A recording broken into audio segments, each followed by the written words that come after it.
Here in Seattle, officials are aggressively pushing toward community immunity with the goal of being the first big city in the country to be fully vaccinated, ahead of San Francisco.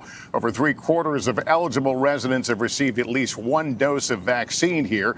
I talked to Seattle Mayor Jenny Durkan about the city's efforts to get there.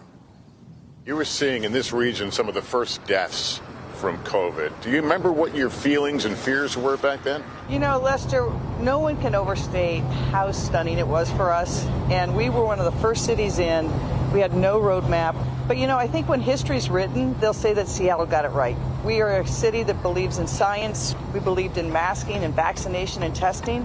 Where are you right now in your vaccinations? You know, we're doing well in vaccinations. About 76% of residents who are eligible have been at least gotten their first dose, and almost 60% have been fully vaccinated. So you have exceeded the president's goal already? We have exceeded the president's goal. Are you using all the vaccine that you're getting? The tipping point came a few weeks ago when we had more vaccinations than people who wanted it or who were signed up for it. So we're being really innovative in bringing the vaccine to where people are. We've been to ball games, we've been to breweries.